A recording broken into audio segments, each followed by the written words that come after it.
I just think Quan isn't a good character. Why? Why? And I could give two shits about Madrigal. Come on, guys. What are we doing? Master Chief's ass. I didn't expect that. What the fuck is this? I'm really confused on what they're gonna do.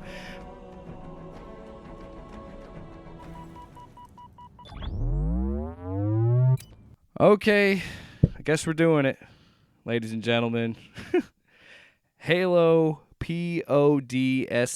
I'm one of their hosts, Jake Williams. I'm joined by the one and only John Sparks.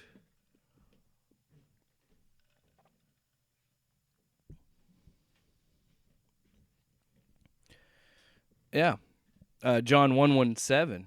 In fact, aren't you? Is that who you are? So this is our Halo recap show for the Paramount Plus show. I talked about it a little bit on the main show, and before we even get into breaking down season 1, let's just talk about how this show came to be. Because neither one of us wants to claim ownership over this show. To be fair, I don't know that Paramount wants to claim ownership over theirs either. Okay, so we'll get into this because we have some varying opinions on this. I actually recorded season 1 when it was coming out, just on our YouTube page, just by myself, and I tried so hard to like this show. I really did. You know what? And I'll give you full credit on this one, mostly because from the first episode, you can make a strong argument that there's potential. Mm-hmm. It's just with every passing week, your hope just plummets. Like so many UNSC ships. Well, and that's the thing, too. I think a lot of this is I already have my... I guess the fanboy stuff worked for me, like the fan service stuff. And that first episode, when his shield is getting shot and depleting and you hear the sounds, I was like, okay, I'm invested. This is interesting. And I honestly didn't think the Covenant looked that bad in the first episode. Honestly, I'd make a case that like not much looked that bad in the first episode, except for maybe that one battle rifle. Yeah, there's some choices where it's like, why did you use CG here when you could have? I don't know. Maybe it was a budget thing. I don't know.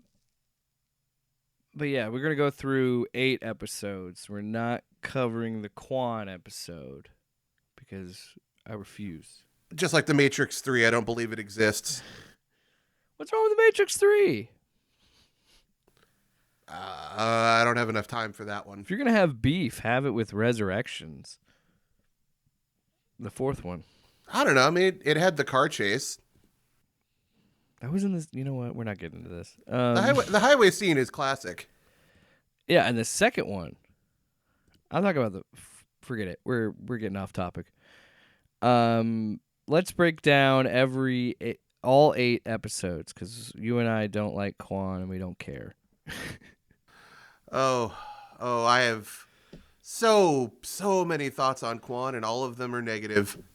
I also looked back, and I got clips of each episode that I reviewed. They're like a minute and a half, and it was just kind of like to see if I lined up with what I believe.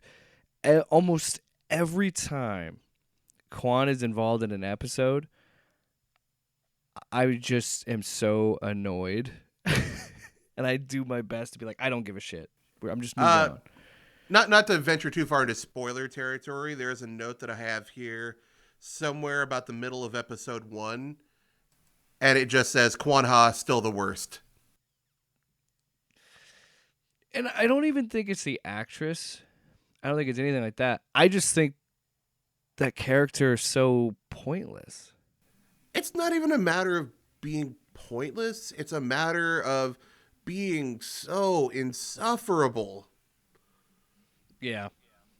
I God, everything, just every little word, every action. Like there's so many points in the story where she could just shut her goddamn mouth and everything would be okay. And yet, we're treated to the endless shitstorm coming from her mouth.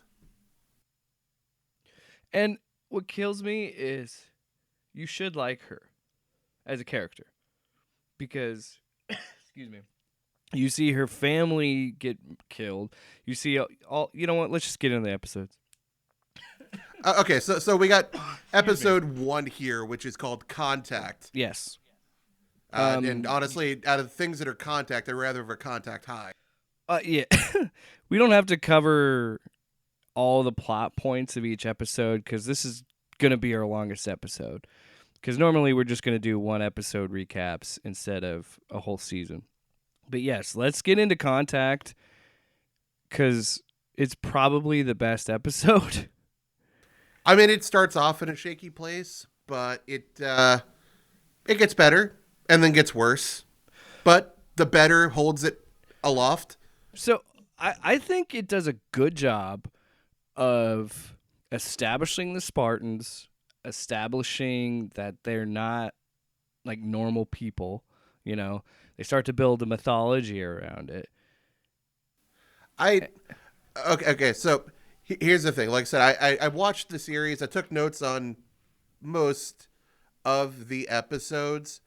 And there's this fun little bit in the beginning of the first episode because they open up with this group of, revolutionaries on Madrigal who are mining for heavy hydrogen or whatever the hell it is. Yeah, whatever space thing. Space oil. Yeah, pretty much. And we'd spend so much time with them, it feels like they're trying to establish them. And inevitably, within the next 20 minutes, every one of them are dead. Yeah, that is a good point. I forgot when I first saw it, I didn't know they just killed everybody at Quan. I forgot she was a sole survivor in that. Mm-hmm. And I was like, yeah, that's a solid point that I didn't even think about. The second thing was like they do so much to make you care just to kill them off to get like sympathy right out of the gate. But yeah, again, all these people build her up. Yeah, all these people here in the beginning, all they were exposition vehicles. They were just like, hey, these big motherfuckers in armor showing up. They're called Spartans, viewer. So be ready. and bear in mind, one Spartan is worth 100 Marines. And you can't kill them, which explains their regen stuff that you'd have in the games and the shields. I want to ask you this: what did you think of their interpretation of the shield getting hit? Because I thought most of the time it looked good, and I thought it was kind of pretty believable. Yeah, no, I think as far as advanced energy-based shields go, it was pretty reasonable. Here's where I have major qualms. Actually, it's not in the shields; it's in the weaponry, and this is really laughable to me. So we get all these revolutionaries, and they're fighting the Covenant. Well, okay, actually, I want to back this up because there's this fun little point that I kind of determined on my own. So before we even get into the Covenant arriving, we get our exposition, and then everyone's like, well, where's Quan? Jin Ha, he's our general. Where's his daughter? Well, she's off way outside of the base with her stupid friends, and they're getting high. Getting them space shrooms, dog. Yeah, and all I could take this for was subtext. For drugs are bad, okay? Drugs are bad because when you do them, an alien race will show up and murder your family. But not even beyond that, because within a couple minutes of meeting Kwa and her friends, what does she do? She abandons them to go check something out and ends up leading the Covenant back to them, and they all get murdered. Yeah. And then to put the cherry on it, as she's running from the Covenant, she runs off a cliff. Yeah, what was that? I couldn't explain it if I tried. Every decision she makes is And I know they're trying to make it like this rebellious teenager, but it doesn't feel like it works in the show. Am I crazy? Well, I kind of think about this like this parallel to when uh s- uh Star Wars, the Clone Wars, the animated series. So they Yeah. brought in a new character, Ahsoka Tano, the beloved character now. For those first couple of years, fans hated her because she was the worst. But as the series progressed, she became more likable. She grew. She evolved. The difference is she was a young kid making mistakes, and she was paying for those mistakes. Mm-hmm. There is not an ounce of accountability when it comes to Kwan Ha. So, episode 1, Contact, we talked about it. So the Covenant show up to where Kwan is and her family are stationed. They're getting slaughtered. Shout out to this show for just, now granted it's off screen and it's implied, but they just murder a bunch of kids in this first episode. I was like, shit, we're going there. Okay. And and this is Kwan Ha getting away with her decisions And she because escapes and all those kids get slaughtered. right? Right off the bat, she is now twice dodged paying for her stupidity. Yeah. So the Spartans do show up, and again, it's crazy how strong. And I texted you when I was watching it, and I said, it is insane how promising this show starts. Because it's fucking cool when he lands, and it's cool when those other Spartans show up. And it's like, I said this when we reviewed The Mandalorian season 3. Man, I like that season because it showed Mandalorians doing Mandalorian shit. Same thing here. It showed the Spartans fucking up the Covenant, and that's what I'm here to see. Well, okay, so I think this is actually a really good parallel to the final episode, which we'll talk about later. But this first episode, what I think I can appreciate about it, there were vast majorities of it that were shot practically. Like, I'm reasonably sure that that entire mining scene was a real place. And I think the armor translates pretty well in live action. It, I think they gotta do. I don't know. Sometimes it just having real light hit objects does so much. It's Um, crazy to think, right? oh yeah. Well, so anyways, back to my original point here. So this weird little quibble I have. So you get all these revolutionaries fighting against the Covenant, and what's wild to me is that they have the giant mounted gun on the truck. Yeah, they have a turret. They have 8 Kalashnikovs, and they're shooting at the Covenant, and they're doing fuck all. You mean to I don't tell think me I don't think they dropped a single Covenant. they didn't? And that's what it's funny to me. Is like, so you're saying their armor and their hide is so strong you can't do shit with a Galishnikov. With a Kalashnikov? Or did I say Galishnikov? I don't know. Felt like you were AK-47. trying to go. Yeah. Well, and that's the funny part to me. But then later on, Chief, he manages to get the chain gun from the truck, and he is just messing them up. Which And it is just funny. I thought about that too because like logically, that dude was shooting them. Quan's dad was shooting him. Why didn't it kill him until he used it? right? Or is he putting a special spin on the bullets? He's just pulling the trigger harder, dude. That's what I it is. guess he had higher. He put higher points into his stats. Well, he's got the strength of 100 men. He's a Spartan. Apparently. So as we were talking though, the revolutionaries, they just get massacred. It's not even a contest. And it's again. I said it. Actually, you know what? This would be a great segue. I said it in my original review. It set a tone for violence, and I was excited. And I don't think it really hits that level again. No, Until never. maybe the last episode. I don't even know if it does then. Okay. So here, real quick, we're going to go back in time, Huey Lewis, and we're going to listen to my original review of episode 1 and see where I am now versus 2022. Covenant characters, and they looked great. I'm not taking that away from the show. Started in the middle. First episode, I think, was a great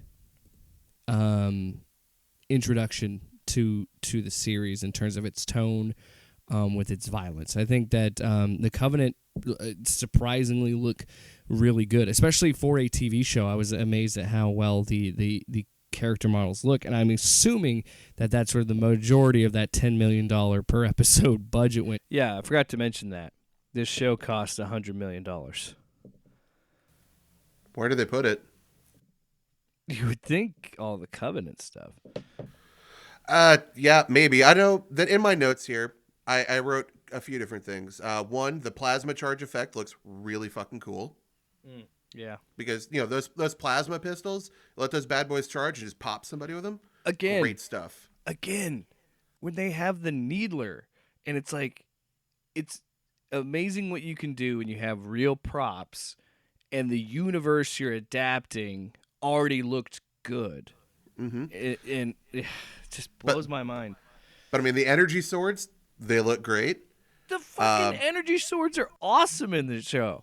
Like, Yeah. they nailed the tech and the aesthetic, but they just fumbled it so many different ways. Bad writing. Just bad writing. It's just terrible. And it's written by people who don't understand the lore. They don't understand what Bungie and 343 have been doing. Like, I covered it on the show. The producers said they didn't play the games, and they were told they didn't have to. They're like, it's its own canon, it's its own timeline, and it shows that these guys didn't know what they were doing. Yeah, I mean, you always want to do the prep work. I mean, you look at like any Marvel movie, and the vast majority of people who are playing noteworthy characters, they're going to go read because you want to get a feel for the character and for the world. This is just, base level preparation. Yeah. It's pretty self-explanatory. And I understand what they were saying was Microsoft wanted them to do their own thing. And it was going to be the silver timeline. And it's going to be separate from the games. And you can watch the show and not use, you don't need to play the games. I don't mind adaptation. Because I even said it in my old reviews. If I wanted the story of the game, I would just play the game. Well, see, and this is... So, going into this, I have only played CE 2 and 3.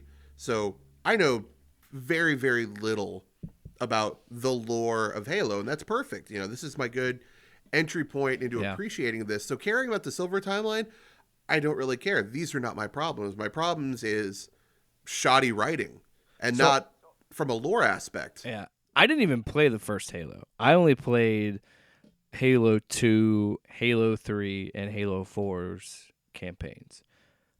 And I'm going to be honest, I never really paid attention that much to the story of Halo. I played it for the multiplayer. So, I mean, I have a little bit of knowledge, but even with little knowledge, I was like, this doesn't feel right. And this is only playing a couple of games. You know what I mean? Like, visually speaking, that first episode really nails the combat aesthetic of Halo. And I deeply appreciate it for that. When it's when it's left to its own devices, it just fucks up everything else. Dude, when it is in motion, when there is action, it works. But when there's talking, doesn't. You know what I mean? Yeah. Because the action scenes are, for the most part, pretty well done. And I liked a lot of the action sequences when we got them. Because out of this 9-episode series, how many, actual fights did we get? The first episode, the 5th episode, a little bit in the 6th. So there's a fight scene at the end of the 8th episode, and then the finale. Yeah. I mean, we're talking maybe 3 episodes of quality Halo, as it were.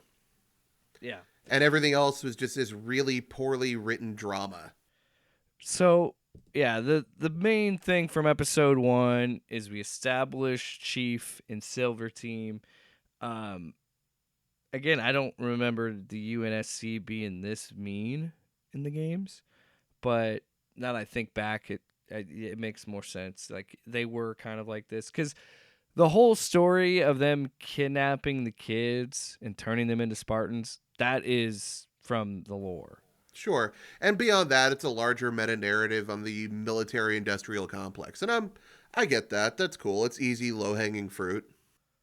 And we were just talking about the dialogue is what sucks. Not all of it is bad. It's just, and again, in those the older reviews, I like the political aspect of it, but there's just so much other stuff I don't care about. It's just this really badly written interpersonal drama. And when I say drama, I don't mean like in a suspense sort of way. I mean like high school drama. Mm-hmm. So the crux of this episode is we find the MacGuffin of the season. That is the artifact that Chief touches, and he sees all these visions and freaks out. And so, like, well, he's having memories. Yeah, he has Quan with him on the ship. The UNSC wants him to kill her, and then they threaten to kill him. Well, actually, I want to back that up just two minor steps. So we get the artifact, and then Riz and Vanek, Riz, Vanek, and Kai all take off to go back to Reach. And before we even get to that point, as they're exiting the cave, there was a Covenant survivor who was in stealth, and he had watched Chief touch the artifact, and he called him a demon. Yep, he called him a demon, and he ran for it. And as he's leaving the cave, who should he bump into but Quan Ha? Ruining everything. Who, under any other circumstance, probably would have been run through by an injury sword. But today, no, sir. She just gets knocked unconscious. Hey, it happens. That's three times just getting off easy. Yeah. This kid is like the bane of my existence. So we're gonna, so Chief does take his helmet off, and pretty much he does it in that really funny, dramatic way because Quan's staring him down with his own rifle, and he's like, "Well, if you're gonna shoot me, shoot here, because this is Mjolnir Mark IV armor." Yeah. And instead, it's the dramatic, like, "Well, if you're gonna do it, then here's where you do it." See, I'm a human. Ugh. So let's just get it out of the way now. I don't mind that he takes his helmet off. I don't see how you do a series without it. I agree with what Pablo has consistently said, where it was, this is long form TV storytelling. It worked with him never taking his helmet off because it was you in the video game. And this is a different John. And this is a John that is his own character. And I'm not saying that Chief wasn't in the other games, because he had personality in those games. But it's not like The Mandalorian where there's a whole code, because other Spartans have taken their helmet off in the games. Well, if we're entirely honest with ourselves, when did Chief have chance to take his helmet off in the games? He was just basically going from combat to combat. True. He didn't have time to fuck people like this Chief. That's a real question. Does that John bang in the video games? Do you think he bangs? I don't want to think about it. Because then it's this meta thing: is do I bang? Because I'm Chief, but I don't want to. See, now you're overthinking it. Apparently. This isn't God of War. Which is still more thinking than they did with the writing here. Yeah. So, but anyway, so we've got that going on, and they're on the ship together, and the UNSC makes their decision. that Kwan's not going to play ball and, basically rubber stamp their actions to make the revolutionaries fall in line. So they're like, well, Yeah. kill her. F the UNSC, pretty much. Yeah. And honestly, on one hand, I don't blame her. On the other one, how dumb are you? Yeah, they probably would have let you live. Like, she's this weirdly idealistic revolutionary who probably hasn't really had a struggle in a day in her life. Her father just got murdered, and this was his whole movement. I don't understand this. Yeah. It's beyond me. But So- then after this weird little speech where he talks about, being forced to kill her mom, there's this line. God, there was this interaction between Admiral Keyes and his daughter Miranda that I thought was really, really funny. Because basically, after she was told that Kwan was going to get killed, she asked, what's the point in saving humanity if we're going to give up one of our own? And Keyes was like, well, sometimes you have to make the hard choices to get good results. And all I could think was, well, where was that logic when we wrote this shit? Yeah, I mean, yeah, that's what's so funny about the writing is like the people that are evil are clearly evil. Like Halsey kind of dabbles in that gray, but by the end of the show, you're like, no, she's pretty bad throughout. And Keyes like has some redemption, but Halsey- was their justification being like, let's just kill her and be done with it? The rest of her family's dead. They're not gonna care. Halsey is like a dried in the wool sociopath. Who's And took these yeah, we'll get to that. So episode 2 is mostly taking place with Soren. They're like pirates on an asteroid, which is The kind of Rebel. cool. There was a cool scene where Chief just pushes aside a forklift, which was cool. So you want to know my entire notes on this entire episode? Sure. Exposition: Kwan Ha wants revenge, not justice. Crazy guy is crazy. So that crazy guy originally, I think, probably have to look this up to double check, but he's in the games, but he's like a defected like jackal. So maybe that's why he's so weird. I guess. I don't know. It feels like they started off with somebody who might be a little out of sorts after being abducted and experimented on by the Covenant. But then I don't know if the actor sold the bit because he was like he had turned it all the way up to like 11. Oh yeah. So yeah, pretty much this whole episode, yeah, they go to Soren to see if they can find any information about the artifact. Was it Reek? What was his name? I don't know. It doesn't matter. Who cares? We don't ever see him again. You never see him after that scene. He's an exposition vehicle. Doesn't again. he call Chief a demon too, or the devil? I think they said that he said that Chief told him that they call him the demon. Well, And he's like, yeah, he basically confirmed it. Beyond that, they call him that in the games. Yeah, we get a little bit of backstory for Chief and Soren. Basically, Soren decided to defect from the He didn't Spartan training. buy into the indoctrination. Yeah, well, I mean, after getting his arm fucked up, who can blame him? And then he tries to take Chief with him, and Chief kind of doubles down and does that whole, you better get out of here before I change my mind. I'll give you 5 minutes. Yeah, and of course they reference that later on. Yeah. It's okay. And like all in all, it's not a terrible episode. It's definitely a downshift from the one before it. Kwan Ha continues to be Kwan Ha, and she's just the worst. that's the thing. I said this in my old reviews. The worst part about Soren's arc is he's stuck with Quan. Oh my god. Oh, oh my god. The fact that he's I like basically that actor. I joked, and I still, it's. Oh gosh, I'm gonna have to look it up. It's something bovine or woodvine. I don't know.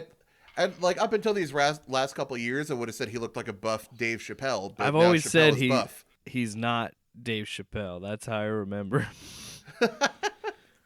No, Because he he's looks not. shockingly close to him. Bokeem Woodbine. Okay. But beyond that, we meet his family, his wife. He and his wife basically are the mayors of the rubble, and she spends a lot of her time with their kid, which, Chief didn't know they could have. I guess they were told they were made sterile. Yeah. And then his wife spends a lot of time smoking something. Yeah, some sort of space drug, I'm sure. Yay, space drugs. They're cool. Yeah. And yeah, we don't get much out of this episode except that the UNSC agreed to let Halsey create Cortana, and that's how she was going to control Chief. The part that always makes me laugh is that, Cortana's made to have her same brave brainwaves and everything, and that she looks like Halsey. And every time I look at the model for Cortana, I'm like, but you don't look anything alike. Yeah, because they went through the whole thing to explain that she became known, arose to prominence because she could flash clone, essentially clone people and develop them to adulthood rather quickly. So they established that, so she clones herself to then kill that clone and turn it into the Cortana AI. Why not just make the fucking AI? Why do we go through all of that? It was just filter. Or filler, excuse me. I guess the moral, it's some sort of moral high ground to make Halsey look worse. And then you had that fucking creepy assistant that was like in love with, tried Aiden. to kiss the clone.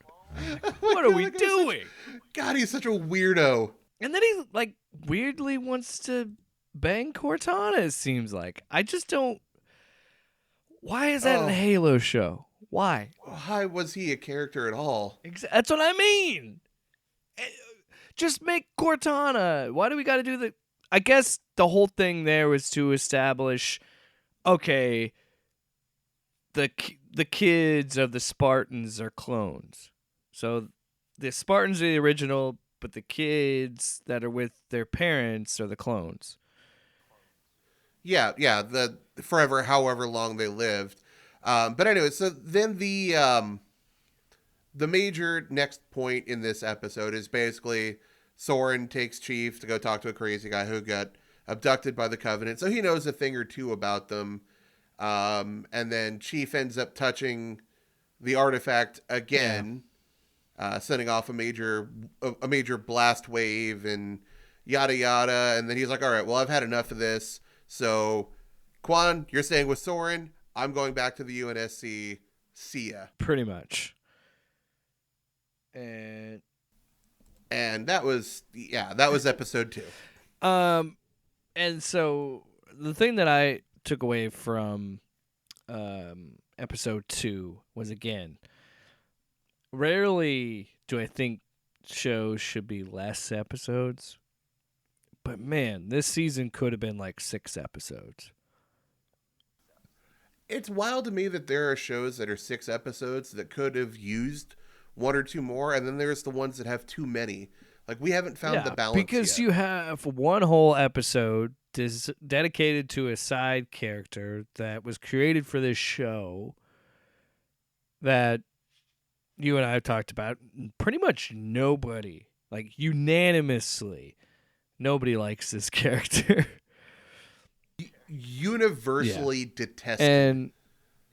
And what and that's and again, it's crazy to me because then on the flip side of it, you look at like the Disney Plus shows like Echo or Hawkeye. They could have used like one more episode to really fill it out. I guess the point of this episode was to establish Soren in that arc with Quan, I guess, or to show someone from John's past who defected from the UNSC and didn't agree with them. I don't know, but I mean, if the silver lining here is we get Soren, and then we get Soren again in season 2, which looks like it might be a thing.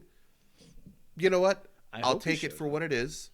And if we don't see Quan Ha again, because I like life is good. Bokeem Woodbine, he's great. I liked his character, and I'd like to see more of it. Yep. So we move on to season 3. Can I just say one thing? Episode 3. And before we jump on to episode 3, I will say this. I completely forgot about that cloning sequence and the whole Halsey clone. I totally forgot about it. I think that was like what, end of episode 1? Well, just the whole, because the second episode they show her being created and all the other stuff, you know.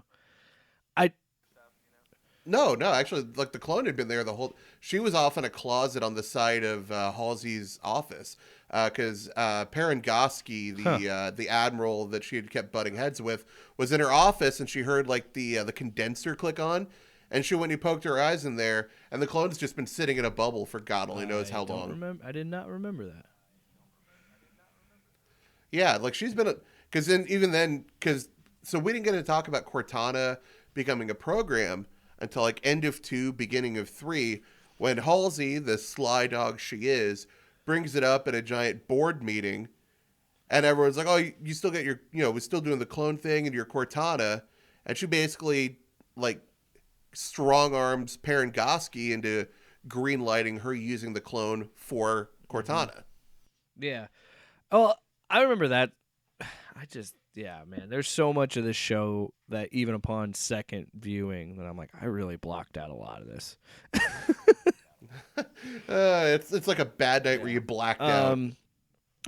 So yeah, episode 3, Emergence. This is where we get the intro. Yeah, because they end episode 2 creating Cortana, and then episode 3 is her meeting John and being implemented. not even just meeting John. So he goes into get Cortana basically drilled into the back of his head, as you do. Again, if I remember correctly, in the games, she's like a flash drive that goes in the back of his helmet.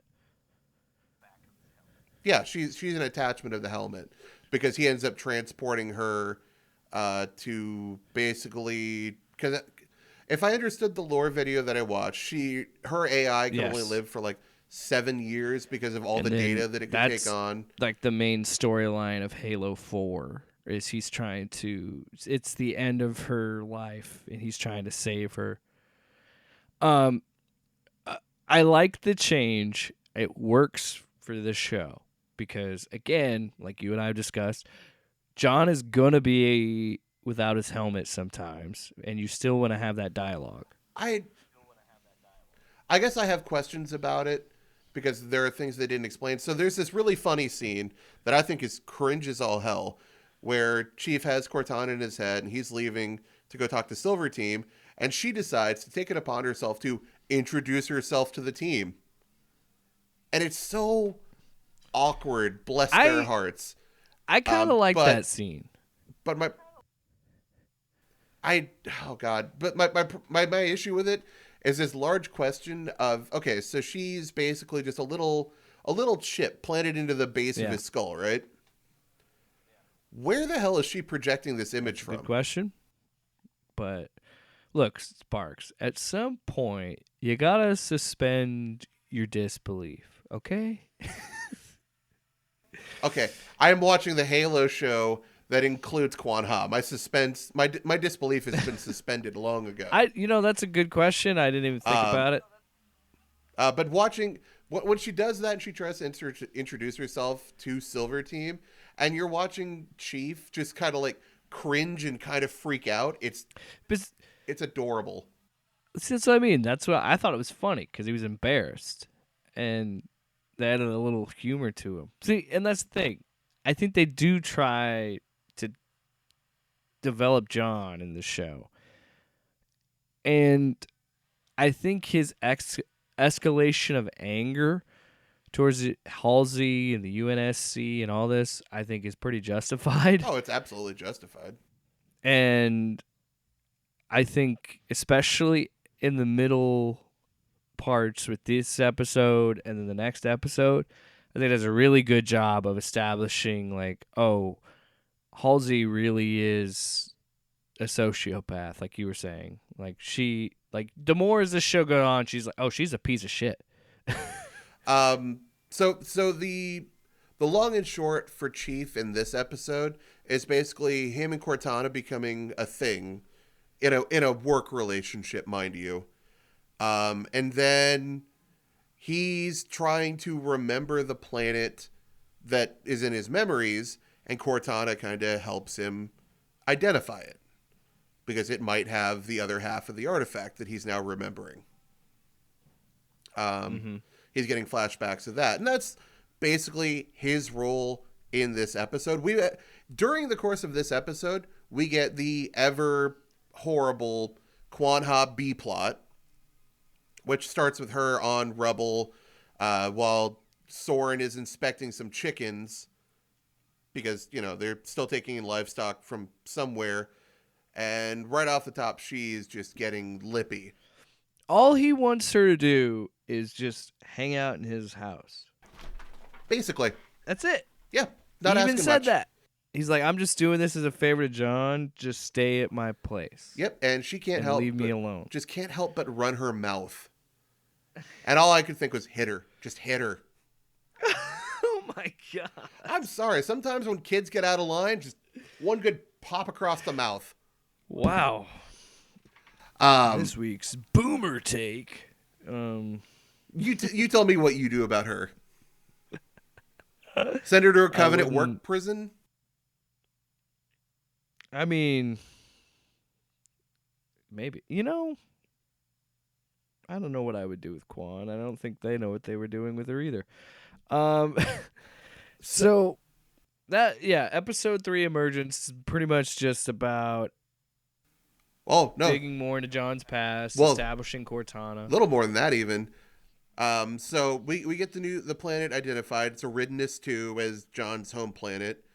Yeah. And then Quan is so hell-bent on going back to Madrigal to try to round up the Revolutionary Army to go fight Vinsher that she promises Soren a princely sum because her family is deuterium rich. Space oil. Sure. Or some shit. And then we get the C plot, which is McKee just murdering fools. Yeah, that. Well, there's that. Was it this episode or the last episode? It was this episode where Vishner's just fucking murks dudes in the head. That would have been episode. This one or the last one, because she was This actually really makes me curious. Is that Quan Ha was watching Vinsher executing people on a screen like it was just closed circuit TV. That's magical for you, baby. Apparently. Yeah, he's just off in Revolutionary Fools. And, okay, putting aside the fact that I wouldn't do this, I completely understand his rationale.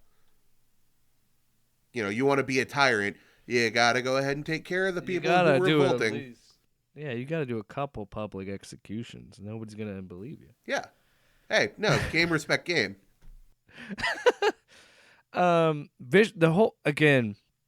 This show doesn't need 3 plots. No. It needs 2. Oh, my God. The Covenant side and the UNSC side. Because you have McKee kill that reconnaissance. Yeah, that other ship, which I thought was good. The Gladius. The Gladius, when she just fucks him up, that was good. Yeah, no, it was a great way to set the stakes of her, and her abilities. And of course, we get the one of the cutest items in this entire series, which is her little her fingernail plasma, her plasma fingernail, whatever that is. I mean, from like a espionage side of things, I'm down. This completely tracks. It must hurt like a bitch to get it in there. They also I think it might have been this episode. There's a cold open of her as a kid, so it kind of establishes why she hates humans. Yeah, because she grew up on a trash planet, and was. Whoa. I'm sorry. You want to explain what that planet was? Because it was a planet covered in trash. So you're saying Master Chief had to face off against white trash? Wow. Those are your words, not mine. I just said she came from a trash planet. Trash planet? Yeah. Come on. I'm triggered. Apparently, way to go, Shapiro. God. But yeah, so and then she was a kid when the Covenant discovered her because, spoiler, she and Chief are special people whose DNA are 2 in a million. 2 in a billion. Sorry, billion. Excuse, Damn it. sir. I took the over, then I took the under. I only know this because I binged like the last couple episodes in a row recently. So yeah, they're special people. They're forever linked in their ability to interact with these Covenant artifacts. So they're not even confirmed to be Covenant. They're precursor, I would assume. Yeah, because to me the whole artifact looks like it was the Forerunners, which is Forerunner, precursor. Yeah, somebody. The precursor stuff after Halo 3. Yeah, it's definitely not Covenant specific. Yeah. But they're special people. They can interact with them. And the Covenant found her on her trash planet after the guards in that trash yard murdered her first love. And were already torturing her. That's another thing. This show doesn't have a lot of subtlety when it's like, we're just going to kill civilians. Kill some kids. It definitely doesn't shy away from, hurting kids. But it makes sense because the Covenant wouldn't give a shit if they're kids. They want to just kill the humans. Yeah, and the humans are just terrible people. Yeah. I mean, they were stun gunning a child. So this episode ends with them going to John's home planet. Aridness 2. Aridness 2. Well, and bear in mind, this is after he removes his hormone pellet. Right. I couldn't remember if it was this episode or the next. So Cortana was like, right, because that's how they find out more of the artifact, because he takes his pellet out, and because he's meant to feel these memories. Now the world has color.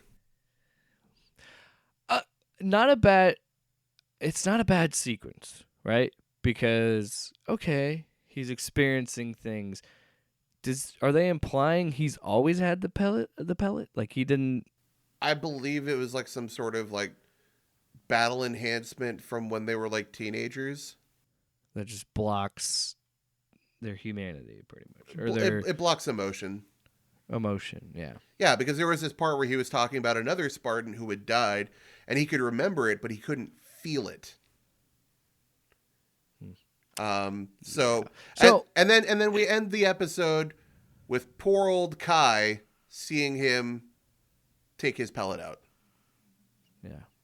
So then she gets some ideas. Well, she waits until the next episode for that one. Right.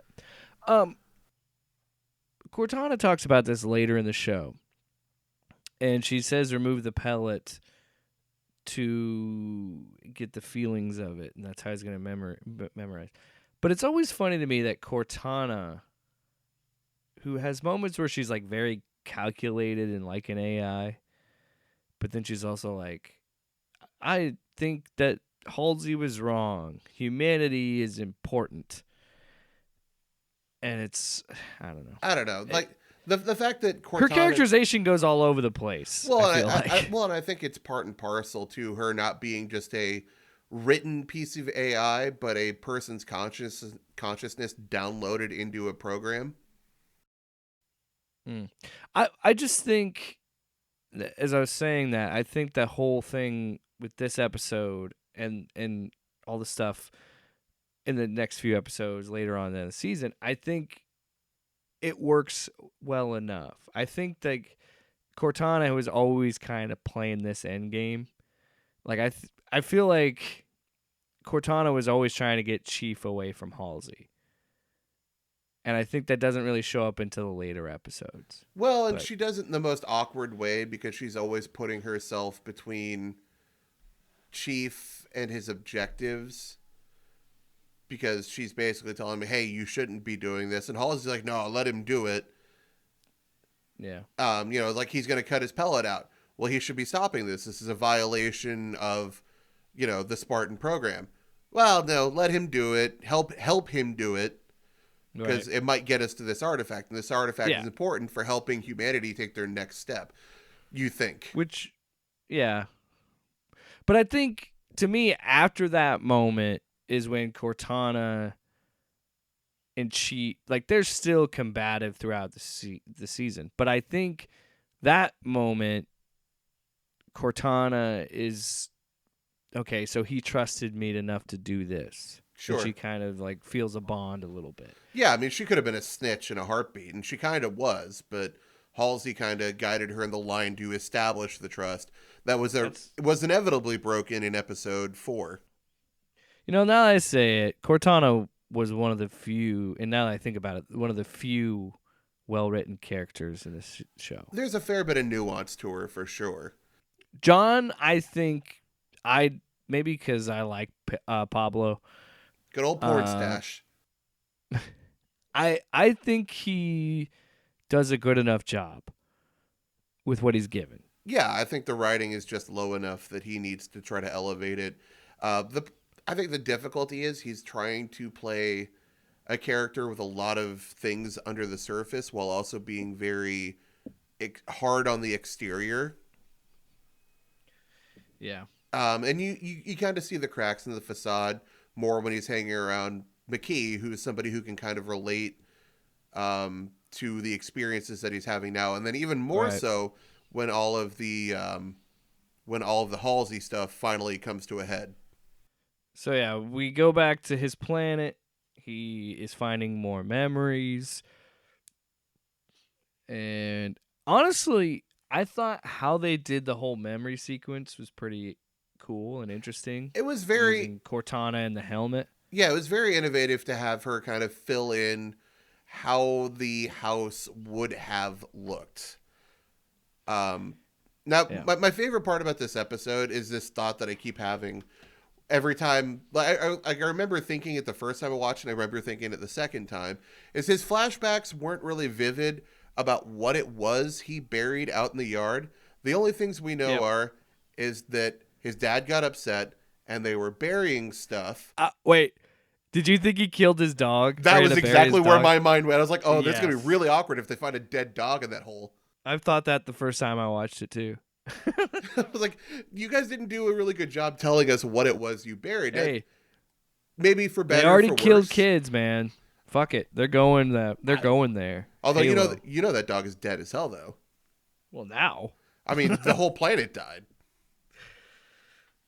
So what else happened in that episode? What else happened in that episode? Oh my boy, Guy took her pellet out. We went to Madrigal. Oh yeah. And guess what? Quan got somebody killed. Because in her persistence to go find her aunt, who is bankrupt because her dad used all the family's money to fund the revolution, Venture, in his space Escalade, which never ceases to crack me up. And you see his space ass. Oh my god, that scene was so awkward. Why the fuck was he? Why were we having this whole thing with him in a bathtub? It's not even a bathtub. It's a pool, but it's only waist deep. The water is like teal. He's hanging brain. Well, he's just walking around on natural. But Yeah. it's not even like an outdoor pool. It's a subterranean pool. And he's smoking his cigar and decides to put it out in there. And I'm like, what is happening here? Do other people use that pool? No, I gotta assume it's an executive pool. Is he just peeing and pooping in that pool? What is he doing? I don't know. He just walks. Apparently, he doesn't bathe or anything. He just walks around for a while. You know, because you love the feel of blue water passing between your testicles. I can't help it. I love it when people look at my balls. I just love it. Well, and then he gets out of the water and his assassin wraps him in a towel. Like What the fuck? some really weird shit And going I hate. on. What is this doing in a fucking Halo show? Are you telling me you couldn't put him behind a desk to say, "Hey, go kill this kid"? This show is weirdly horny because you see Master Chief's bare ass in the last episode. You see Vintner's bare ass. There's a unnecessary sex scene later. But oddly, they did a good job hiding Kai's ass. Yeah. Well, you know. You know, Well, I think it's just one of those things with nudity. You know, like I think guy butt's cool. guy butt's fine, right? And you could show boobs, but you cannot show a penis. You better not. Well, not on Paramount. You can't even show the boobs. But so anyway, so Kwon goes back to Madrigal, and immediately she's just kicking the hornet's nest, trying to find all these revolutionaries. And this old acquaintance of hers tells her to go to a memorial that's happening that night for her father. And this is really convenient because her dad had to have been dead for at least a week by that point. At least. Yeah. That's a really conveniently timed memorial. But she goes... Oh, you're back. We're going to go do this. Yeah. But she goes there. She riles a bunch of people up, and Venture's people come in and just start cracking skulls. So she's like, okay, well, I got to go find my aunt so we can pay Soren and figure out what happened. And wouldn't you know it, she goes and finds her aunt, and the assassin comes in and kills her aunt, and then gets shot by Soren. And then she can't pay Soren. Soren's like... I don't think she ever could pay him. Obviously, it was a lie. He was kind of bored. Soren's ship got salvaged because you left it alone, you dipshit. You know what that means. We're staying on Madrigal. Oh boy, but now we got a dirt bike. Yeah. The vehicles in this show just amuse the shit out of me. They're like Dude. dirt bike, but with like painted silver and some weird spots on it. Venture's got a Cadillac, but it's just basically like wrapped in a couple places. Yeah. Madrigal is like vaguely kind of like Tatooine. And like, oh, it's a desert planet Oh, I just figured it's like space with Arizona. all these scrappers and scavengers. I'm just saying. It's Got Tatooine vibes. it's space Arizona. Space New Mexico. Yeah, that feels right. So that happens. Kai takes her pellet out, and then once she's got her emotions, she's cleaning her gun. And then for some reason that's Oh man. inexplicable to me, she sees her pink colored gun grease. I don't even know, some sort of lubricant, used for maintaining your gun. She's like, yeah. I'm gonna put this in my hair. And okay, she dyed her hair because that's wild and crazy. I will say I actually didn't mind Kai's arc. No, I think I think Kai was fine, although her moments of morality and lucidity always came at the worst possible time. Yeah. The horrors of war, as your comrades are being mowed down She's and getting just surrounded. shot to shit. That's a great time for this to happen. And that's another thing we don't want to talk about was I think it's funny because the show has the beeping of the shield being down. At one point, Cortana's like, "Oh, Vanek's shield is like 2 more shots on Vanek's shield," or you know what I mean? But that scene where Kai's getting shot, she's getting shot a lot. Well, she was getting shot by grunts, so fine, but I'm those just are saying, weak. Those are they weaker were bullets. unloaded on her, and I'm like, how is the shield not depleted yet? Jake, this is like every grinder game where you can level up your weapons to do more damage. The grunts have lower level weapons. Yeah. I guess in the games, usually grunts don't really bother you. They're more like annoying. I think they're the most amusing part of the Halo universe. Dude, there's a kill on one of them in the later episodes. I'm like, dang, that was brutal. So that poor little grunt. So that happens in the midst of Quan getting her aunt killed. She finds out that her dad went to go talk to some mystics in a desert. And I'm just going to save us all some time. That plot thread gets resolved in episode 7, and we're not fucking talking about it. I don't give a shit. Nope. Don't give a shit. All right. Jumping into episode 5. Yep. Episode 5. I would argue up there with episode 1, one of the better episodes.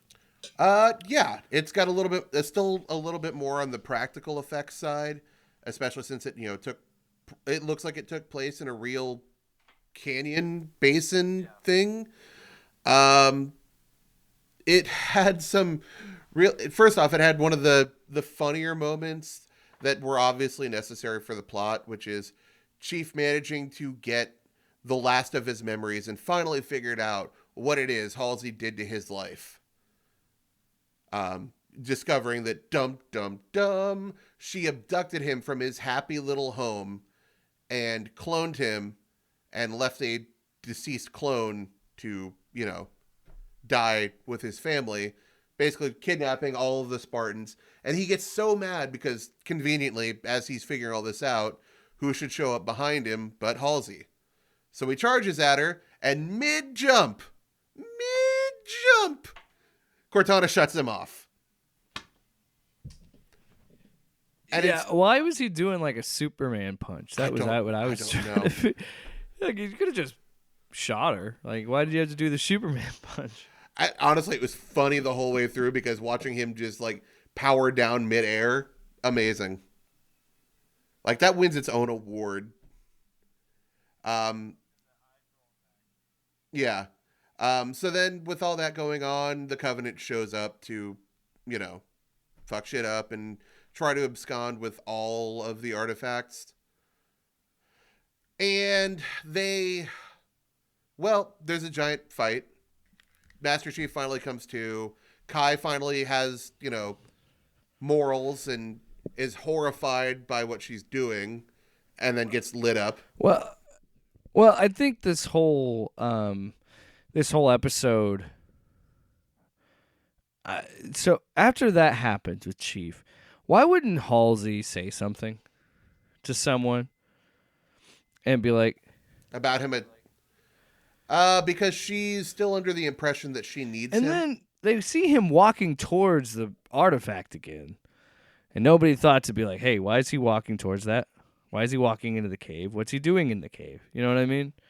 Well, because if I remember right, so if I remember right, the order of events here, they tried to go free the artifact from its little crystal case with a drill. And then pretty much when that happened, a giant sound happened and like disabled everybody. Like, right. Almost bleeding out the ears. But then they abandoned that. It basically, they're all trying to figure out what to do about it. And then he kind of like pulls together some pieces of everything, gets really suspicious, and decides, you know what, screw it. I'm going to go get the last of my memories. And I need to know. This giant jolt that. Yeah. And that inevitably tells the Covenant where to go, because at this point, they were on Madrigal rooting around in the cave. And then McKee's like, I know where it is. And then we get one of the better action set pieces of the series, because then we finally get some Covenant Spartan fighting. And well, more than that. So we get the Covenant, we get the grunts, we get the jackals, we get the brutes, and we get Atriox. Yeah. We get a named character wielding one of my favorite weapons, which is the gravity hammer. And it's damned if that thing's not fun as hell to use. What were we doing? Like, this is all you needed to do, was this. Because that, honestly, I'm sitting there, I'm watching it, and I'm like, I'm enjoying it. I think it's like I said, when the show is moving and having action sequences, I'm enjoying myself. When they get bogged down in their stupid story. So we get that. We get Chief, if I Oh. remember right. He tries to abduct a Well, Spectre. before that, or maybe it. No, yeah, it was after that. So yeah, when they're first of all, yeah, they're riding on that warthog, him and Vanek. Also, the Warthog looks killer. Every bit of their tech, again, they fucking nailed. All of their tech looks good. It looks believable. Except for that one They battle just rifle. randomly was CG'd when he threw it on the ground in the first episode. That was Weird. so Weird.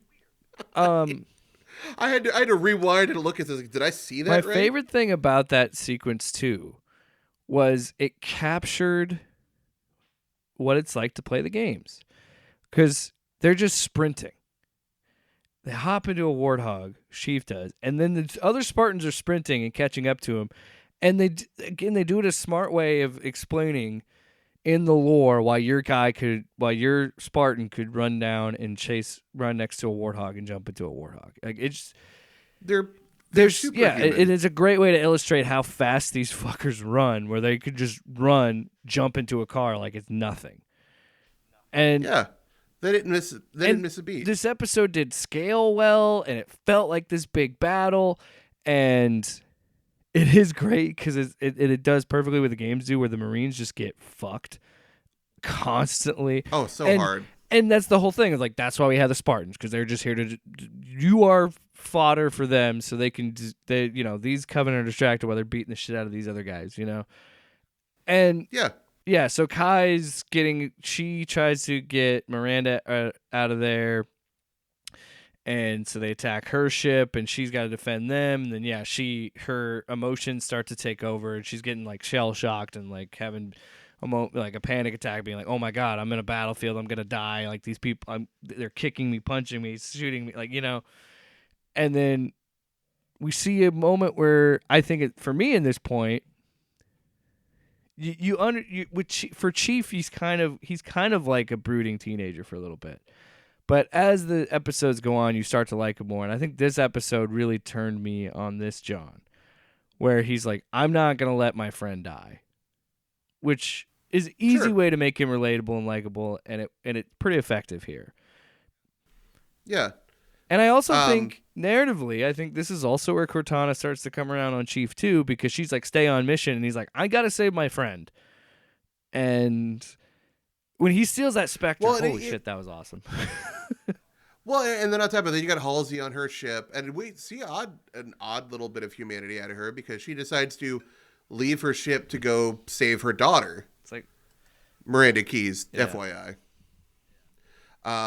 She puts herself in the line of fire to go save her daughter, but on the same token, she wants Chief to not go save Kai and to recover the artifacts.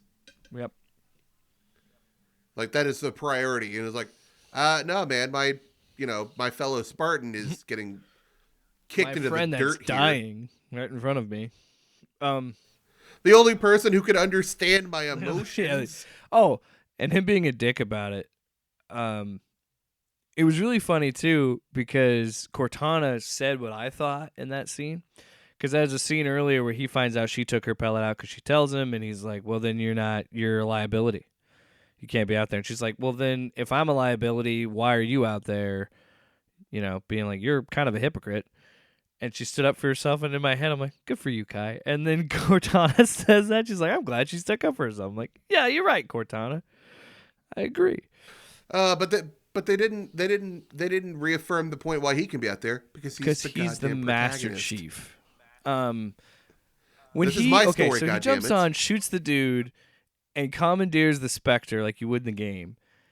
But instead of flying it, he just paraglides it into the Covenant, which was I like how it was shot, because I like kind of the over the shoulder look, because it really just shows how ridiculous. Like, he's just like, I'm gonna save my friend. I'm gonna drive this giant ship into these people. Yeah, but it's all and the visual. I'm a sucker for shit like this. The visual of the smoke, and then him just standing up and then proceeding to just make all these grunts eat shit. I was like, let's go. I'm in. I'm invested. Yep.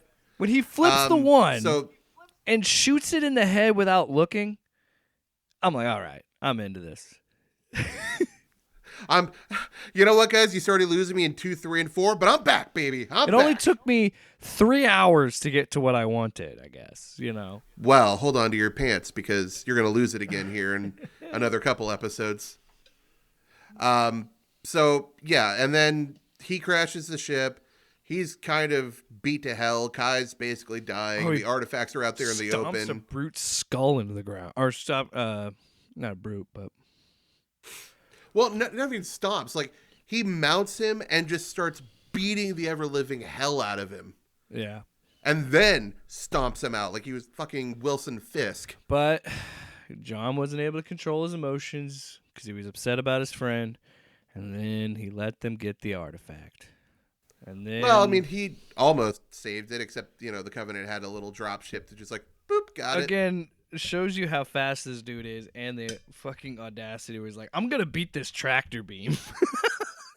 Right? He starts shooting. He's like, I'm going to fucking get it. And then, yeah. Also, for the most part, I didn't mind the cheesy like callbacks to the game. No, that's why we're here.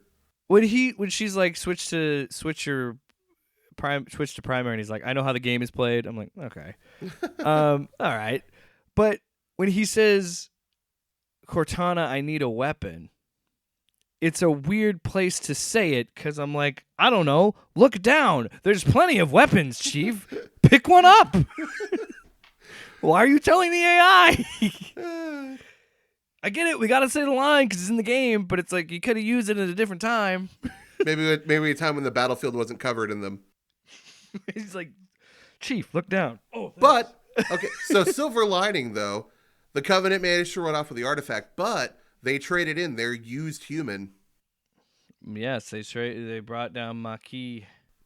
Yep, McKee was shot down in a pod, and, well, nobody was buying her bullshit until they were, but they were suspicious of her from the get-go because when you think about it, why wouldn't the Covenant just kill a human? Yeah, why wouldn't they? Why would they keep? I can see it. Like, when you look at this face on, none of her lies make any sense. Well, the thing is, the difference was Chief Tsar was like, I'm going to try and have sex with this woman, so we should keep her with us. And... Oh, okay. Actually, I just remembered a funny little thought I had watching. It was like episode 2 where they first show us McKee's face, and then we had the flashback to when she was a kid. Now, bear with me here because again, suspension of disbelief. I understand, but McKee was a natural brunette, and you could see it in her hair. Yeah. Are you telling me that the Covenant had blonde hair dye? Yeah. They had to make her the perfect specimen. Make her blonde. Well, okay, that's some subtext I'm not buying into. Well, the Covenant are Nazis. You didn't know? I'm just talking about the convenience. Yeah. Yeah, she just walked down to the local bodega and picked up a box of L'Oreal. You know what the craziest thing about this was? When I was looking up, when this was first coming out, I was looking up the cast and stuff. And this actress's name is Charlie Murphy. And I was like, Charlie Murphy? He's dead. Because I was thinking of Eddie's brother, and I'm like, what the hell is Charlie Murphy doing? And then I looked it up, and I was like, oh, it's a weird name. So yeah, that was... Could you imagine if that was like Eddie Murphy's brother, though? What a different show. Maybe it was. So that was episode 5. So episode 6 is Solace. Do you have what happened in episode 6? Let's see. It's funny. I stopped taking notes. After episode 5. Does it get any better? I'm gonna. You know what? We're gonna. Because I'm trying to remember the order of events because I know that episode 7 is the Quan episode, and I know that episode 8 and all that. Yep. So let's just piece everything else in the middle here. I'm gonna pull up the wiki and get a synopsis here. Okay. So from what I recall, we go back to go back to Reach, and we start questioning McKee because obviously, Right. why wouldn't you? Of course. John is super distrustful of Cortana, even though Cortana is trying to, be chill. Mm-hmm. There's a good line at the beginning of this episode where Chief is like pissed because he lost the artifact. He's like, I lost the artifact, and then Jacob Keyes is like, yeah, but you saved 150 people are alive today because of you. Well, So that's like 1.5 Spartans. Yeah, exactly. Yeah, exactly. 1.5 of my friends is alive, but and he's you also saved your friend. That's something to think about, John. Right. So the beginning of the episode, Kai is basically getting dosed up like hell with painkillers, and John's just kind of like trying to deal with the aftermath of everything in some sort of fugue, spaced out state, and hates Halsey because who doesn't? That happened. So this is where we start to think that, and they also think the artifact, the other piece is on, is it Raska? How would they say it? It's the Covenant Holy Planet, pretty much, that they go to in the finale. But they can't find it. Yeah, and so that's what they think's happening, and then Halsey is put as the leader of the project because of John and Kai at their pellets. And this is where we also find out about the origins of the Spartan 2 program, and the kids being. Also, that's even more fucked up to me that she made them like cancerous, like terminally ill. Like she is fucking crazy. Oh yeah, they just cold-hearted. They live for like a week. They have seizures and a nosebleed and then die. Yeah. Which is like really good foreshadowing to later in the episode or the series. But you know what else? I fucking forgot about that part at the end. Like was it episode 8 when that happens? Totally forgot about that. Actually, I think it might have been 9. Maybe. So yeah, this pretty much is they're getting ready to go try and find how to get to this Covenant planet. Hopefully McKee can help them. Well, she basically like falls for John's guiles like almost immediately, which is really funny. Oh yeah, because, when the series started, one of the Covenant priests, Mercy, had warned her about falling for the demon, and she had promised to bring them his head. I would say she took his head, but didn't bring it back. Oh yeah, buddy. We also find out in this episode where one of them is having a vision, the other one like goes into like a seizure or like a they're catatonic state. Yeah, so basically their biorhythms and their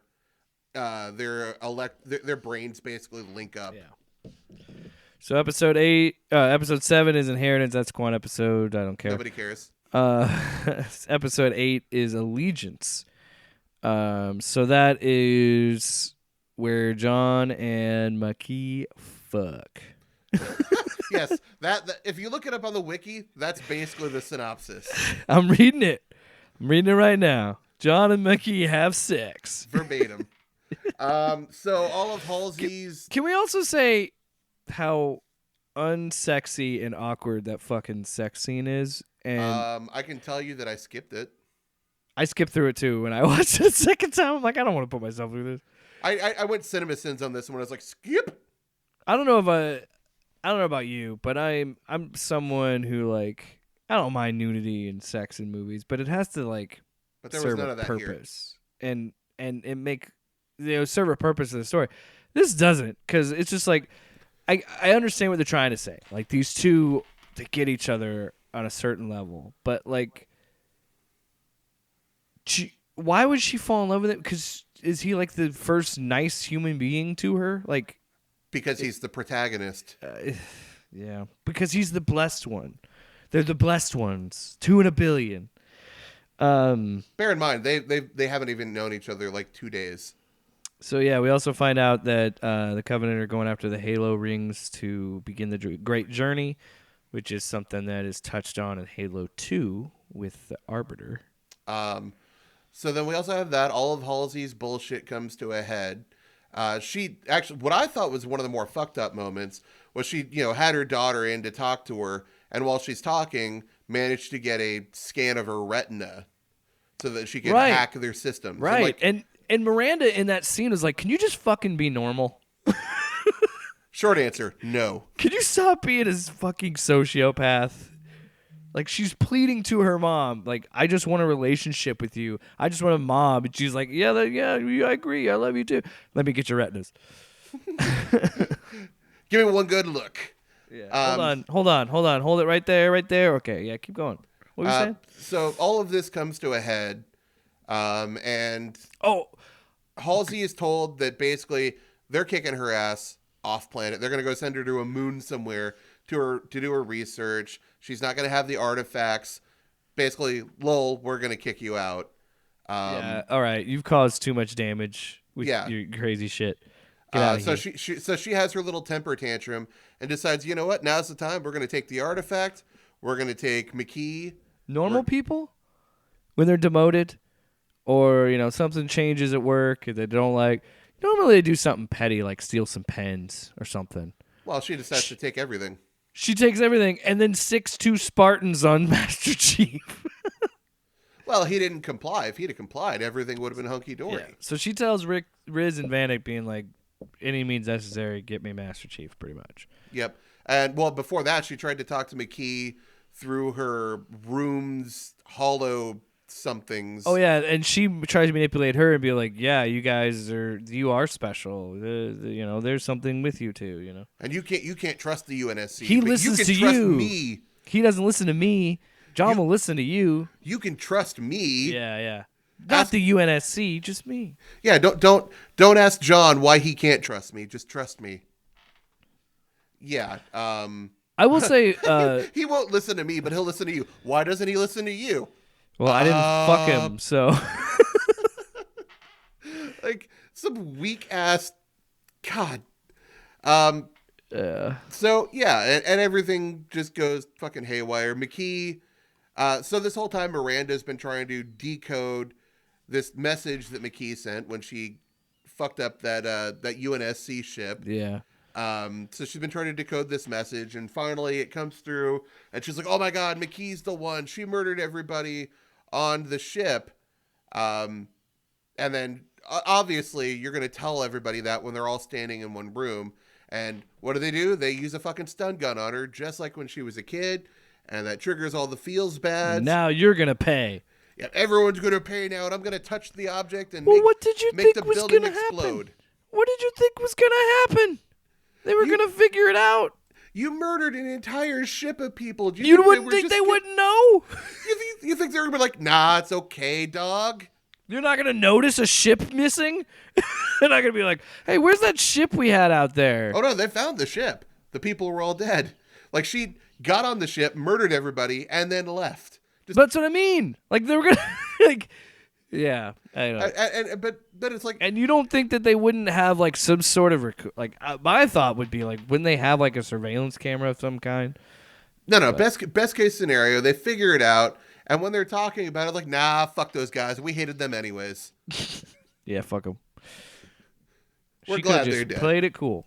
I want to give credit to Natasha McElhone. That's who plays Halsey. She's great in this show. I fucking hate Halsey. Yeah, I believe she's a fucking sociopath. Really good villain. Sold it. So episode 8, yeah, that was I liked that fight with an armorless John against Riz and Vanek. That was fun. Honestly, that's not even my favorite fight of the scene. My favorite fight of the episode is insanely short, but it's when Kai is on Halsey's ship and Aiden fucking smacks her in the back of the head with that rail. No, dude, that's the next. Pretty sure, is it this episode? No, I think it's this one because in the next one they end up going and doing the maybe. I don't know. 8 and 9. We said this. 8 and 9 blur together. Yeah. Well, it's not even that they blur together. They cut it in such an awkward fucking place. Because 8 ends with Kai saving Master Chief, but Riz still has the drop on him, has a gun pointed on him, and Vanek is telling her to shoot, and then Maquis touches the artifact, and John sees her, and she's like, I'm leaving, and then that's the and she's like, deuces, bitch. And because I have the ad Paramount, I don't have the higher tier because I'm not bougie, but it always has there's always an ad at the end before the credits. So there was an ad there, but I'm like, that surely can't be the end of the episode. I remember seeing that the first time and I'm like, oh, nope, it is. And then watching it a second time this morning, I was like, that is kind of a weird end. Yeah. And then, because 9 picks up exactly where it left off, and it's almost like you could have made it a super episode. Or added that extra like 10 minutes of episode 9, put that on episode 8, and then add something else at the end of 9. I don't know, but I will say, in all of this, and especially with the beginning of episode 9, I've got a fond appreciation for Kai. I really like Kai a lot in this show. I think they did a really good job developing her. I mean, she got fucking chumped out by Riz and Vanek, and then fucking chained to a bathroom sink. Not even that. It was like a bench. Yeah, gets out of that. No, fuck, she not even just gets out of that. She starts just like kicking it while she's lying on her back. Yeah. And breaks out of that, and then manages to go break up the violence between Chief and the other two just long enough. So remember in episode 5 what I was talking about, what's great about that is watching them run down a warthog. Now granted, the CG looked kind of wonky at some points, but I love the idea that these fucking Spartans are so fast and cocky. She's like, I'm going to run and jump and take down this thing before it even gets that far into the air. And the fact that you watch Kai just fucking run this thing down, it was so funny to me. The CG was kind of meh, but like, I guess it's hard to animate someone running. I don't know. Yeah, no. But I loved it. It's actually great. She catches up, she jumps onto it, shoots it in the fucking motor, and then hops into it. Like, okay, that's cool. Yeah. Well, before we get too far into that one, because I do want to spend a minute on this, because that was great. Scene. That whole flight sequence was awesome. Oh yeah, no, that was one of the standout moments. So she gets chained up by Riz and Vanek and manages to break up the fighting just long enough. And of course, this was before Chief started trusting Cortana again, because she decided to defect. She was from supposed Halsey's to get side. John's body out of this. Because Halsey was like, "We get John, and then you can have his body." Yeah, and Cortana. And that's where she says, "I believe in humanity." Yeah, she's like, "Nah, dog, I'm gonna betray you." Hey, John, I kind of like you. Don't do this. Yep. So yeah, all of that happened. So their bond is better. Yeah, better. And he fights. And then we flash forward to Kai running down Halsey's ship. God damn it, Halsey's ship fucking cracks me up. In all of this, she manages to get her ship outside, have her creepy little assistant Aiden start loading things up. They get the motors running, and they have enough time to just sit there and enact their evil plan before, the Marines catch on and start encircling it, but not do anything. They just stand outside menacingly. Just, turn it off. Hey, knock it off. We have guns and we can make you, but hey, knock it off. So all of this goes down, and it impresses me that she managed to get this far. So then Kai runs the ship down, jumps on top, shoots the motor out. It's crashing. She jumps inside to, confront them. And while she's talking to Halsey, little dipshit Aiden decides to run up behind and smack her in the back of the head with a pole. Except she's a fucking Spartan, so what do you think happens? And you know what they do. You work with the lady that helped create them. Right? Like, what do you think was going to happen? Like, you didn't even knock her out. She turned around and looked at you and you went, oh, no. I forgot how sudden and violent that is, and it's hilarious. Oh, no, that's by far my favorite scene. Because she just fucking shoots that guy straight up into the ceiling and kills him. Yeah, just fucking grabs him, throws him up into the ceiling lights, and he falls back down to the table, and that's it. He got fucking pumped. I hope... No, I'll save it. I'll save it for what we are hoping for season 2. Like he of the got show. punked so goddamn hard. Oh, so. Hey, look, man. I'll say this right now. If episode 1, episode 5, episode 6, episode 8, and episode 9 was that 5 episodes, Yeah. and then maybe one more, I think the show could have worked to 6 Well, episodes. okay, one more. Because but these not last 2 one episodes, more, I liked a lot. one more episode, but not episode 7. But not a Quan episode. But like honestly, dude, these last 2 episodes, I enjoyed them a lot. I enjoyed them a lot the first time. I enjoyed them a lot this time. I still have some questions, especially with the finale, because we finally figure out where the Covenant Holy Planet is, and Chief is going after him. Well, it was right where McKee said it was. It's just everybody's too fucking dumb to figure it out.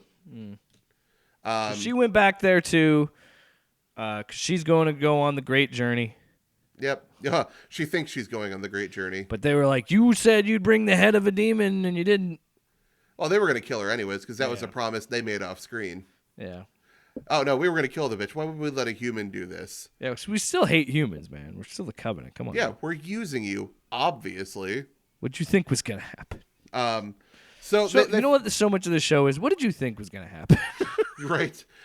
So they managed to locate the rough coordinates of the Holy Planet for the Covenant. And in order to do it, they basically have to travel, I don't even know, something string theory. Basically, it's like driving through a black hole. Yeah, they had to do something through like slip space or something. Yeah, I don't know. I don't have a degree, and I think it's all bullshit anyways, but sure. And I mean, it's fucking TV physics. yeah, so again, suspension of disbelief here. I sold out a long time ago. Don't worry about that.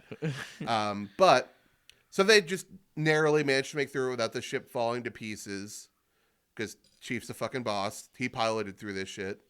And he somehow subconsciously knew right about where to be. Okay, fine. He had the vision, You know. man.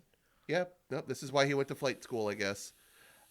So we get to the Holy Planet, and everyone gets geared up, and they jump down, and shocking to nobody, there's no welcoming party. Everyone's, busy doing Covenant holy shit, I guess, because there's a whole thing going on here. So they all go get in a position after murdering a couple grunts. As you do. Yep, They as kicked you that do- dude's as you do. mask off. It was, I don't know, it was kind of brutal. I was like, damn. Like stomped his face pretty much. I'm like, jeez. And then somewhere, Oh, can we say, I meant to say this in previous episodes. yeah, okay, Well, we established a few episodes ago that they figured out it was Halsey's voice. That was the voice they were trying to decode. I wanted to mention this because... McKee's voice. Or McKee's voice, yes. And I wanted to bring this up too. Again, the more time I spent with Silver Team, the more I enjoyed the show. So to see this episode where they're finally all back together again, because this is the first time since the first episode where they're all fighting together, I really enjoyed it. Yeah, like they had moments where they were endearing, like when they were talking about their pets while they were, in training. Yeah, when they're giving pets and shit. I mean, that was fucking heartbreaking, but okay. Halsey, man. Halsey. Well, or the best part is the joke when they're getting into the ship, getting ready to go to the Holy Planet, where Kai was like, "Wow, would you guys really have shot me?" And Vanek and Riz simultaneously like, "Oh yeah, we would have." Well, but then they asked Kai if she would have. She's like, "Yeah, but I feel bad about it." Yeah. I was like, "See, what the fuck? Why wasn't this in more of the show? This is what we wanted." Because Quan Ha. And fucking, we gotta pad this out. We gotta make it 9 episodes because that's what. Whatever. This show cost $100 million. Oh, but I believe they all spent it up on the front end because this last episode, whoo, buddy, they must have gone down like an income bracket to afford this one. So yeah, it's just an extended fight scene on the Holy Planet, which again works really well. Sure. I loved it. They would have stealthed in really good, except McKee touched the artifacts while Chief was in plain view. Yeah. And, well, that's The Tough break. scene when he is fighting the brutes, and like when one brute comes down and he blocks it with his gun, but while he's blocking it, shoots the other one in the face, and then like flips it up, and like just things like that where it's again Master Chief looking like Master Chief. It just baffles me. It's like what. Like this is the best stuff of the show. You should have used this more. Oh, there's so much that they should have done more. And like I keep going back to it. When the action is happening, it is good. It is fun. And like even the extended first person shot in this, I dug. I thought that was fun. It's for me, it's not a matter of not liking it. It's just the graphic quality dropped off really hard. It was at the point where it was eerily reminiscent of one of the fight scenes in Blade 2. And if you know what scene I'm talking about in front of the lights, it was rough. I love that movie, but there are definitely some shots from like, oof, this is made 20 years ago. Yeah, this felt like it. But so, giant all-out brawl. You get the brutes and the grunts. And then I don't remember exactly why, but for some reason there's this giant breeze that knocks like half of the invading army off. That was when she touched the marker. Okay, was that? Yeah. So she does that. She has a vision, and then Chief like goes into a catatonic state where he like just crouches. He kneels down in front of the artifact, and he's in the little plane of existence that they're in. So he's not doing anything. Mm-hmm. Riz is fucked up. Kai's getting beat down. Vanek's down. They need Chief to come back. And eventually Chief just says, all right, I'm going to give He finally comes back, and then he's like, Cortana, take over. You get to... She's like, you could die. You could lose yourself. And he's like, take over. So I think you might have understated, because you said Riz is fucked up. No, Riz is beyond fucked up. She's got a chunk missing. Like, she got her fucking like shoulder taken off by a fucking sticky grenade. When the brute is just like cat and mouse, just like swatting at fucking Chief, and then is pushing the hammer down and cracking his visor, I was like, again, effective, works. I'm digging it. And then, but this is where I'm confused. So Cortana takes over. And it's like almost like traditional video game Chief. Doesn't really say anything. Does some cool shit. Kills a bunch of Covenant. Fucks shit up. Gets on the ship and saves Riz, with just like ripping off the armor. Just like, here's a torch. Got to cauterize it. Doesn't even say that. Just like immediately just cauterizes the wound. Not even a torch. He pulled he pulled a gas line out of the ship and just ignited it. Yep. Here, I gotta... And then Chief walks away, and Vanek just kind of holds the torch like, well, I guess I should probably keep doing this, but I'm a little, like, baffled right now. But all right. Well, I mean, I think she understands the weight of what happened there, because Chief isn't Chief, and I have so many follow-up questions with what we've seen for Season 2. Yeah, how the fuck is he Chief again? That's what I'm trying to figure out, too, is Season 2. Like, how are they gonna make it different? Like, how is Cortana gonna get maybe they'll resolve it in episode 1. I don't know. I should hope so. If they just hand wave it, I'm gonna be kind of confused. Yeah, because like the whole point of that ending was like, because Caillou comes and sits down next to Chief while they're going back, and she's like, "Are you John? Are you there? Are you still John?" No, and it just looks at her and looks forward. Like there's nothing to it, and I guess I don't know. I guess the ultimate confusing part about it is that in order for Cortana to take control, it's not even a conscious thing, because he basically just died. And then she jump-started his brain and took control. Because I remember like his vital signs stopped, didn't they? Yeah, I'm pretty sure he died. Yeah. And then came back. With her under control. Yeah, she came back. Yeah. Yeah. And she had her an interesting little bookend that they decided to do was that her first line in the series was her first line controlling Chief, which was basically something to the effect of, when the game is over, the king and the pawn go in the same box. Yeah, that's what she says, the first thing you see of her.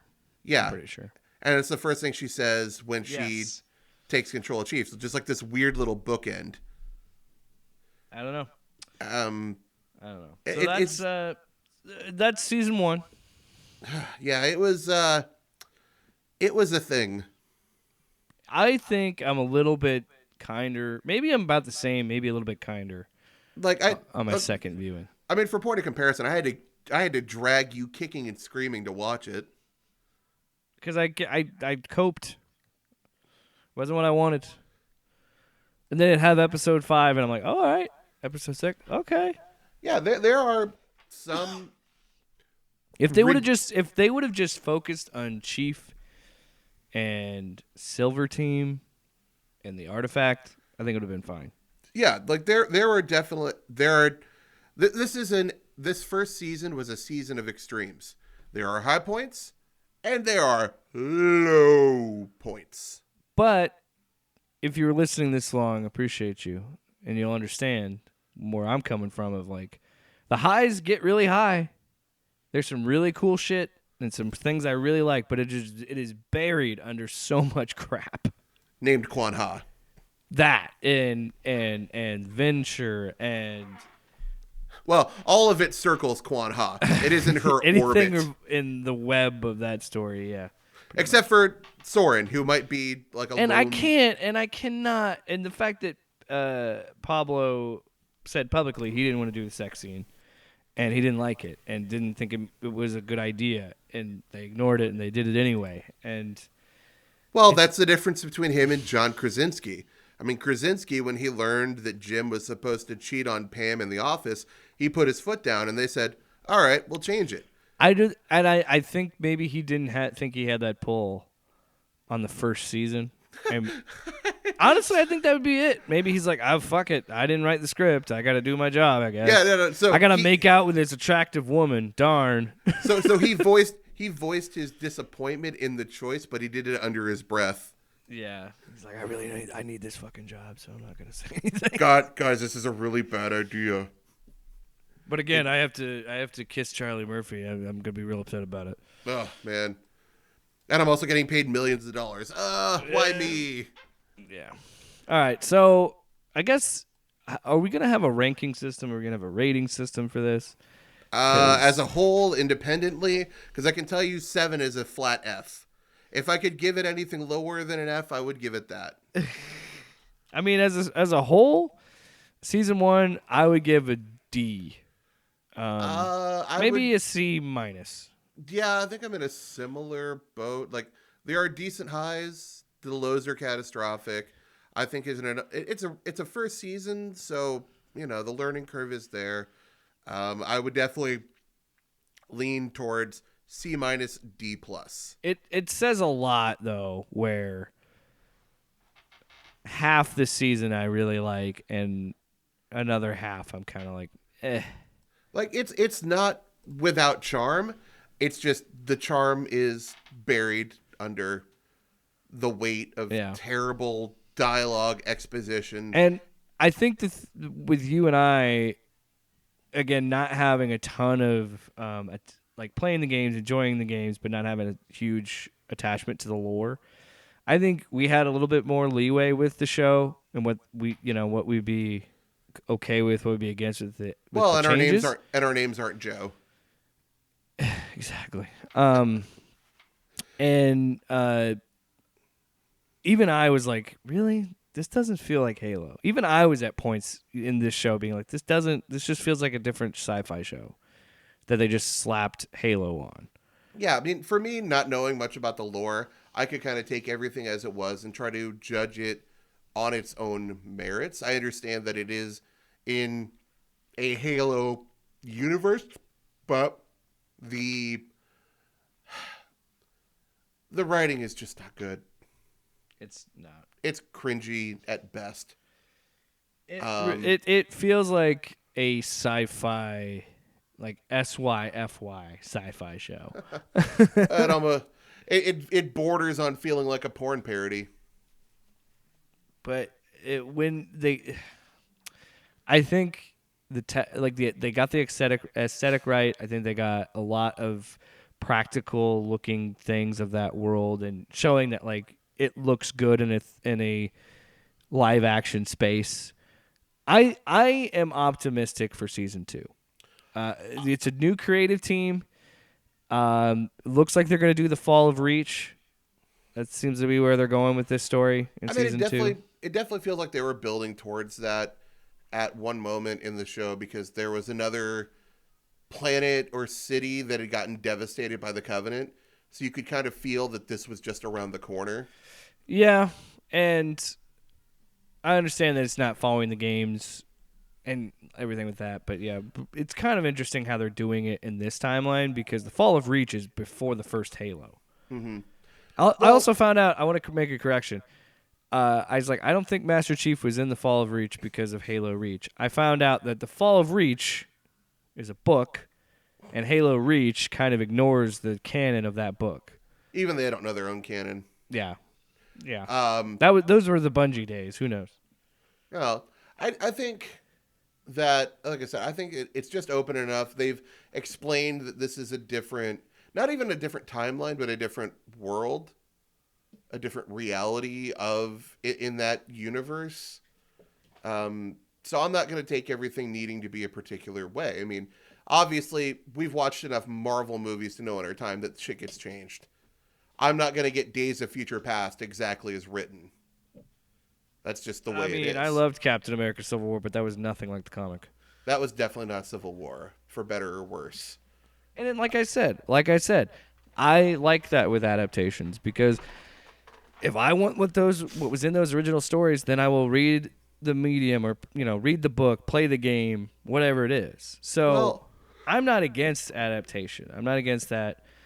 One, I don't think that a dot-for-dot adaptation of the Halo games would be very compelling to watch. Very, yeah. And I think it'd be the same. It's hard to do a long-form show based on these games, I feel like. As vast as the lore is, you have to really have some really compelling characters, and I think that's what stood out in Season 1.